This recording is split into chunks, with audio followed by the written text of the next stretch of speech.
तो ये जो सीक्वेंस एंड प्रोग्रेशन वाला चैप्टर है that has come to an end. इसमें कुछ इनइक्वालिटीज भी देखनी थी, अर्थमेटिक मीन, ज्योमेट्रिक मीन, और पहले भी कुछ और इनइक्वालिटीज देखनी थी। तो हम लोग बोल रहे हैं क्या कि अब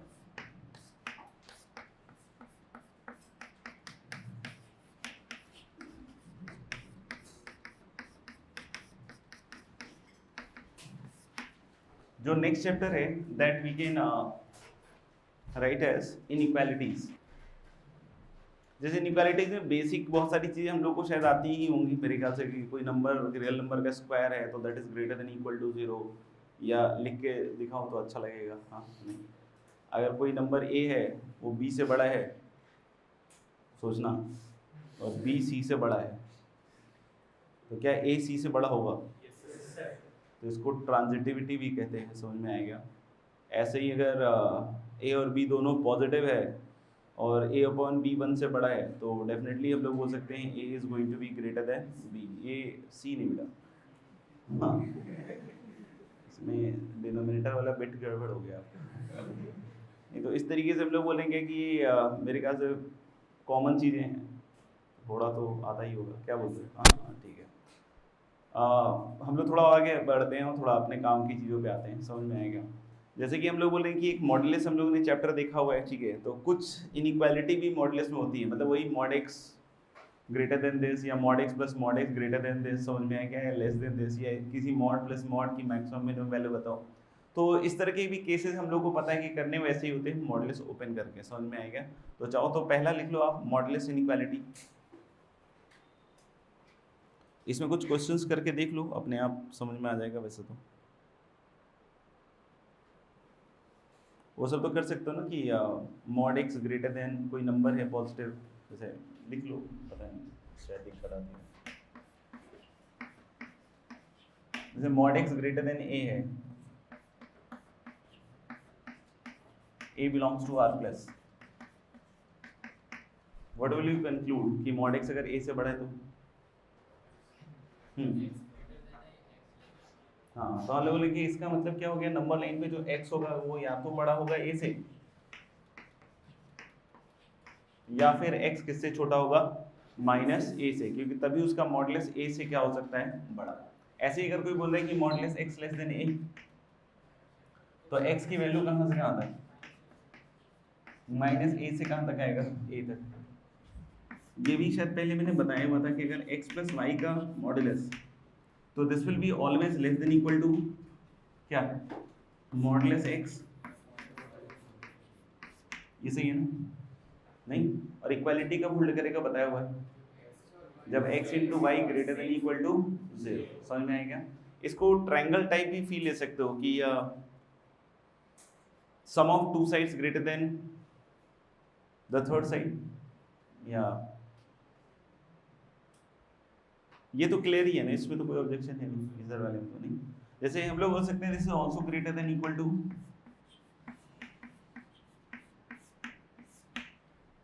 modulus of x minus modulus of y का होल मॉड। ये समझ में है, ये लेफ्ट वाला, राइट वाला तो मेरे ख्याल समझ में आ गया होगा कि देखो अगर x और y दोनों सेम साइन के हैं तब तो इक्वालिटी होल्ड करेगा, दोनों ऑपोजिट साइन के हैं तो ये जो एडिशन होगा तो ये कोई ना कोई छोटा नंबर देगा, अगर एक पॉजिटिव है एक नेगेटिव है, और जब उन्हीं को मॉड लेके जोड़ोगे तो वैल्यू ऑफ कोर्स क्या आएगी, बड़ी। अब इधर शायद थोड़ा सा उल्टा ही कह रहे हैं, फील लो कि mod x minus mod y, तो ये तो पॉजिटिव क्वांटिटी का डिफरेंस बोल रहे हैं ना, समझ में आ रहा क्या है। तो अगर ये पॉजिटिव क्वांटिटी का अगर डिफरेंस बोल रहा है, समझ में आएगा, और उसका मॉड, तो वैल्यू तो पॉजिटिव आएगी इधर की साइड, वैल्यू इसमें ही पॉजिटिव आएगी। अगर मान लो दोनों पॉजिटिव नंबर है, दोनों कैसा नंबर है, पॉजिटिव, तो अगर पॉजिटिव नंबर है तो ये सबको समझ में आ रहा है कि इन दोनों का डिफरेंस आएगा यहाँ पे, और ये इन दोनों का जोड़ आएगा, तो ऑब्वियसली ये क्वांटिटी क्या होगी, बड़ी। लेकिन एक पॉजिटिव एक नेगेटिव हुआ मान लो, नहीं समझ में आया, एक पॉजिटिव है और एक क्या है, नेगेटिव, समझ में आएगा। तो यहाँ तो उन दोनों का एक डिफरेंस टाइप का ही आएगा ना, उसका मॉडुलस आएगा, नहीं समझ में आया, नहीं। और यहाँ पे भी क्या होएगा कि दोनों अब पॉजिटिव हो जाएगा, एक पॉजिटिव एक नेगेटिव है, और उसका भी क्या आएगा, डिफरेंस, और उसका मॉड, तो ये दोनों वैल्यूज उस केस में क्या होंगी, इक्वल, नहीं वो क्या होंगी, इक्वल। तो इधर इक्वालिटी का होल्ड करेगा, हाँ, जब x और y कैसा होगा, ऑपोजिट साइन का, या फिर जीरो भी हो सकता है, नहीं समझ में आ रहा है क्या बोले जा रहा हूँ? हाँ, तो देख लेना एक बार। Solve the following inequalities.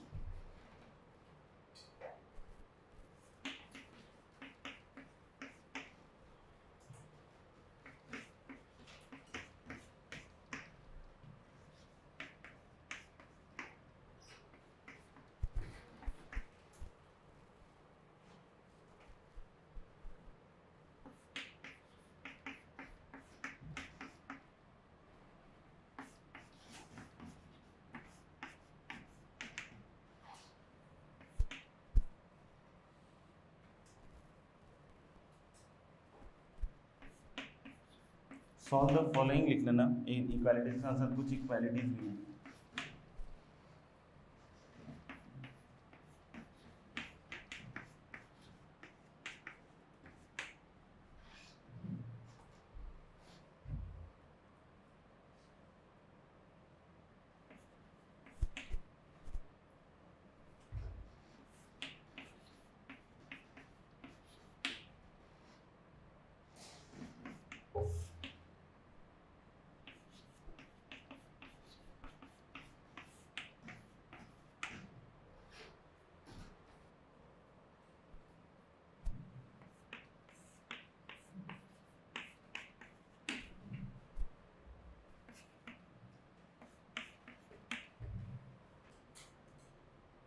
पहला क्या क्या आएगा?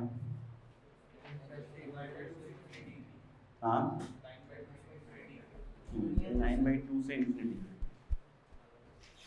यूनियन तो कहाँ आएगा अभी?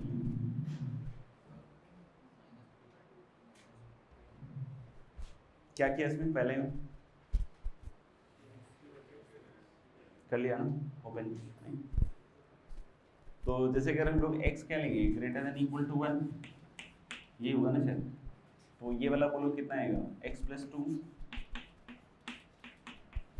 Minus x+1।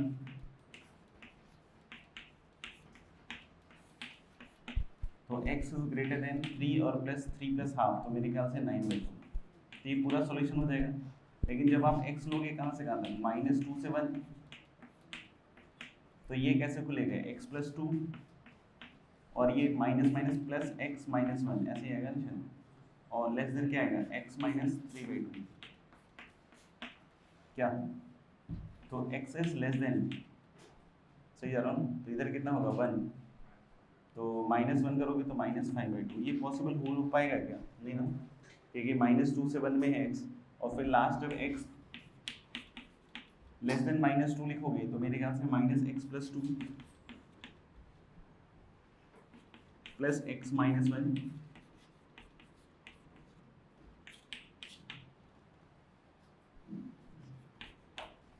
3/2 प्लस 1 आएगा नहीं, तो 7/2 से बड़ा इसमें भी नहीं हो सकता नहीं, तो सिर्फ आएगा x ग्रेटर देन क्या, 9/2। सेकंड आ गया क्या है,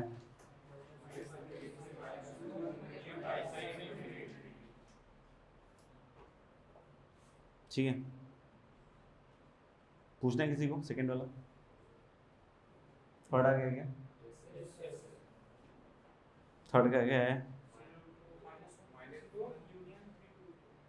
क्या?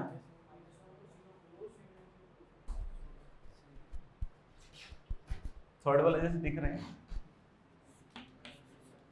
इसको शायद अपन ए मान लेना इस पूरे को, तो मॉड ए,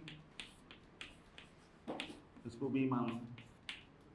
ये क्या दिख रहा है, modulus of a minus b ही दिख रहा होगा मेरे ख्याल से। हाँ सही है ना भाई? तो ये कब आएगा, a into b less than equal to 0, तभी आएगा ना? क्या भूल गया था? हाँ भूल गए सर? हाँ हाँ, मैंने कहा भूल गए। तो a into b less than equal to 0, तो मेरे ख्याल से इसके दो फैक्टर हैं, x+3 x+3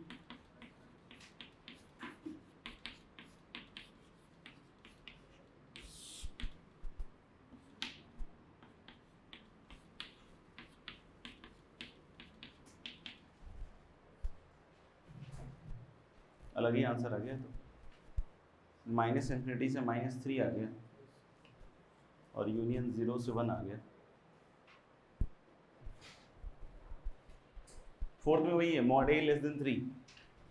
तो अभी जैसे बता रहा था कि मॉड एक्स लेस देन ए में एक्स कहाँ से कहाँ तक आएगा, -a से a, प्रोवाइडेड एक ऐसा क्वांटिटी हो पॉजिटिव। तो ये भी वही सही है, mod x is less than 3, मतलब ये कहाँ से कहाँ तक आएगा,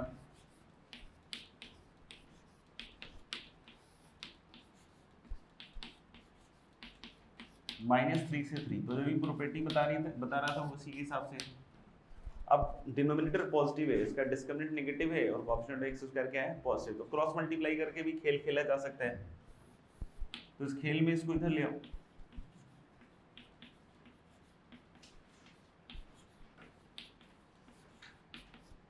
तो 3x गया है, उधर जाएगा तो क्या होएगा 4x स्क्वायर, और इसको भी उधर ही ले आओ, +2 > 0।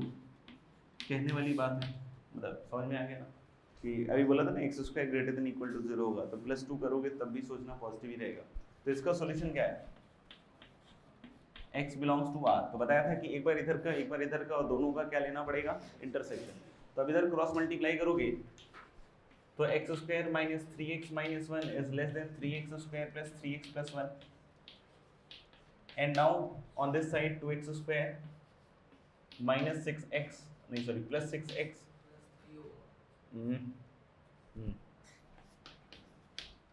अभी ठीक है, 2x स्क्वायर + 6x + 2, ये ठीक है ना। अरे यहाँ x > 0 होता है, x स्क्वायर + 3x + 2, तो मतलब x + 1 इंटू x + 2 > 0, तो वही हो गया -∞ से -2।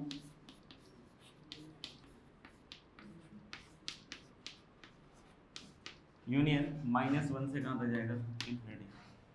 क्लियर है मेरे ख्याल से, देखना। इसलिए चाहे तो हम लेफ्ट में भी ले जाके कर सकते हैं काम, बाकी जो मैं कह रहा हूँ कि उसी को कर सकते हैं थोड़ा सा चेंज करके। जैसे मॉड x -3 को पॉजिटिव ले लिया, ले सकता हूँ ना यार, ऐसे क्या रहेगा, तो क्रॉस मल्टीप्लाई कर सकते हैं, 2 पॉजिटिव होता है, या इस पे केस बनाना पड़ेगा। तो हम लेंगे 2 is less than mod x -3। तो ये कह रहा है कि mod x is greater then 5, इसकी भी सुननी पड़ी, सही बोला ना, नहीं पक्का, इसकी भी सुननी पड़ेगी कि ये कंडीशन तो हमने एज्यूम किया है, और इस कंडीशन में ये आ रहा है, तो इन दोनों की सुननी पड़ेगी। तो दोनों का क्या आएगा, इंटरसेक्शन। अब कोई कह रहा है मॉड x 3 से बड़ा है और एक कह रहा है मॉड x 5 से बड़ा है, तो क्या ऐसा ले कि दोनों सेटिस्फाई हो जाए, मॉड x 3 से बड़ा 5 से बड़ा, अच्छा। तो यानी कि हम लोग दोनों का इंटरसेक्शन क्या आएगा, मॉड x > 5, और इसका बताया हुआ है x बिलोंग्स टू -∞ से -5 यूनियन 5 से इन्फिनिटी। सोच लो एक बार, तो ये केस 1 हो गया, और केस 2 में देखना, केस 2 में क्या हो जाएगा कि मॉड x -3 लेस देन 0। इसमें सॉल्व करने की जरूरत ही नहीं, क्योंकि अगर ऐसा हो जाए तो हाफ हमेशा इससे बड़ा होगा। ट्रिकी है, मॉड x -3 नेगेटिव है, तो ये साइड कैसा होगा, नेगेटिव या पॉजिटिव, हाफ क्या किसी नेगेटिव नंबर से बड़ा होगा, सोचो, नहीं सोच पा रहे ना, तो हाफ नेगेटिव नंबर से बड़ा होगा, ठीक है ना, ये मैं बतला रहा हूँ, तो नहीं सोच पाए, कोई बात नहीं। तो हम लोग क्या कि मॉड x -3 लेस देन 3, तो x बिलोंग्स टू कहाँ से कहाँ तक, -3 से 3। यानी हम लोग कह रहे हैं कि ये भी सॉल्यूशन है, और मैं भी कह रहा हूँ कि यार ये भी सॉल्यूशन, मतलब ये भी x उसको सेटिस्फाई कर रहा है और ये भी x उसको सेटिस्फाई कर रहा है, यानी फाइनल सॉल्यूशन क्या आएगा, दोनों का यूनियन। यानी -∞ से -5 यूनियन -3 से 3, और यूनियन कहाँ से कहाँ तक चला जाएगा, 5 से इन्फिनिटी। समझ में आएगा, तो ये भी चलेगा। बहुत सारे बच्चे क्या करते हैं, इसका ग्राफ भी ड्रॉ कर लेते हैं। जैसे इसका ग्राफ ड्रॉ करना इतना कोई टफ काम नहीं है तो इजी काम, लेकिन नहीं समझ में आए तो परेशान मत होना, ठीक है ना। क्यों, क्योंकि समझ में भी आ जाएगा तो क्या हो जाएगा, ठीक है ना। अच्छा, क्योंकि मजा तो तभी आएगा जब हम खुद ये ड्रॉ करना सीखेंगे, तभी मतलब नहीं। अच्छा चलो कोई बात नहीं, इसको fx मान लेते हैं। तो x की दो वैल्यूज आ जाएंगी, 3 और -3, इसके लिए डिनोमिनेटर क्या 0, यानी 3 और -3 भी इसका ग्राफ डिफाइन नहीं होगा। तो मैंने जैसा बताया था कि जब भी ग्राफ डिफाइन नहीं, वहां पे क्या बना दो, वर्टिकल लाइन। 0 पे इसकी वैल्यू देख सकते हो नेगेटिव है, कितने के बराबर है, हाँ -1/3 सोचना, 0 रखो ऐसे, ये साफ हो जाएगा, वैल्यू क्या आएगी -1/3। ये समझ में आ रहा है कि ये दोनों साइड सेम तरह का ग्राफ होगा। Look I will make you understand, here I go जाओ आजा, x को 1 रखो -1 रखो, मॉड है ना भाई, 2 रखो -2 रखो, 3 रखो -3 रखो, √2 रखो -√2 रखो, और रखूं दिशा तो x रखो -x रखो, दोनों पे सेम वैल्यू आएगी। तो यानी कि इधर की साइड जो x मिलेंगे और इधर की साइड जो x मिलेंगे उसमें वैल्यूज एक जैसी मिलेगी, मतलब ग्राफ कैसा होगा, दोनों तरफ सिमेट्रिकल। सबसे पहले तो नूर ने जवाब दिया, बढ़िया बच्चा है। अच्छा तो 0 पे -1/3 है, अब 3 से जस्ट पहले कैसी वैल्यू होगी 2.999 ऐसा, तो उसका मोड लोगे तो भी 2.999, अब उसको 3 से घटाओगे तो वैल्यू तो नेगेटिव हो जाएगी ना, नहीं क्लोज टू 0 होगी, तो 1/(close to 0) मतलब कैसी वैल्यू होगी इन्फिनिटी, और माइनस साइन लगा तो कैसी वैल्यू हो जाएगी -∞। समझ में आएगा। और देखोगे कि अब जैसे जैसे x को बढ़ाओगे ना ये क्वांटिटी बढ़ेगी, फील आ रहा है, पॉजिटिव में बस सोचना भी, ऑलवेज थिंक पॉजिटिव, नहीं उधर की साइड सोचना है। जैसे जैसे आप x को बढ़ाते जाओ बढ़ाते जाओ बढ़ाते जाओ, ये वाली वैल्यू बढ़ेगी, क्योंकि 3 कॉन्स्टेंटली घट रहा है, लेकिन वैल्यू तो बढ़ ही रही है ना ओवरऑल, और 1 करोगे तो वैल्यू कंटिन्यूअसली क्या करेगी, घटेगी। यानी कि मैं बोल रहा हूँ कि यहाँ पे तो ग्राफ हो गई, क्योंकि 0 पे वैल्यू यही है। अब उसके जैसे जैसे तुम x की वैल्यू बढ़ाओगी तो y जो है घटता जाएगा, और 3 से जस्ट पहले कहाँ चला जाएगा, -∞। अभी फील दिलाया था, तो उसके बाद ये ऐसे चला जाएगा। 3 से जस्ट बड़े के लिए ये देख सकते हो कि ये पॉजिटिव होगा और क्वांटिटी क्लोज टू 0, तो ये रहेगा तो इन्फिनिटी पे ना, 0 प्लस पे कहाँ जाएगा इन्फिनिटी। और जैसे जैसे फिर से x बढ़ाते जाओगे क्वांटिटी फिर से कहाँ क्या होती जाएगी, कम। अब देख लो x इन्फिनिटी पे ले जाओगे, इन्फिनिटी -3 समझ में आ रहा है, टफ है ना, कितना 5 इन्फिनिटी -3 0 बोल ले तो हम लोग बोले 1/∞ वैल्यू कहाँ चली जाएगी 0, मतलब ये ऐसे 0 की तरफ जाएगा। और इधर की साइड जब देखोगे तो फिर से सिमेट्री बना हुआ, समझ में आ रहा है, अरे बोलो ना। yes, अब मैं क्या कह रहा हूँ कि ये किसका ग्राफ हो गया, लेफ्ट हैंड साइड का। अब मैं y = ½ का ग्राफ बना लेता हूँ, तो y = ½ का ग्राफ x एक्सिस से ऊपर होगा, सोचना क्यों, अरे सोचो। अब मैं क्या चाहता हूं कि ये जो लेफ्ट हैंड साइड वाला ग्राफ है वो हाफ से हमेशा क्या हो, नीचे, तो हाफ लाइन के नीचे जो भी ग्राफ का पोर्शन होगा वो सब सॉल्यूशन होगा। कोई बता सकता है कि ये किस x के लिए कटिंग हो रही है, हाँ -5, ट्रिकी बॉय, तो -5 पे कटिंग होगी, और ये वाली कटिंग बोलो ना +5। तो अब देखते जाओ कि ये ग्राफ इस लाइन से हमेशा नीचे चाहिए, तो x की वैल्यू बढ़ाओ, -∞ से बढ़ते बढ़ते बढ़ते बढ़ते -5, यहां से यहां तक नहीं आएगा सॉल्यूशन। फिर कहां सॉल्यूशन आएगा, -3 ओपन से, क्योंकि ये सब पोर्शन हाफ से क्या है, छोटा, -3 से कहां तक 3 तक, फिर ये नहीं आएगा, फिर कहां से कहां तक आएगा 5 से लेकर इन्फिनिटी। तो बहुत सारे बच्चे क्या इसको ग्राफिकली भी तुरंत प्लॉट करके, क्योंकि जिनको आता है बनाना तो खट से बना के ड्रॉ कर लेते हैं, ठीक है ना। इस स्टेज तक नहीं लर्न करते हैं, आगे चल के स्टेज आएगा ना, आगे चल के हम लोग और पढ़ेंगे, पता है ना, और बर्बाद होंगे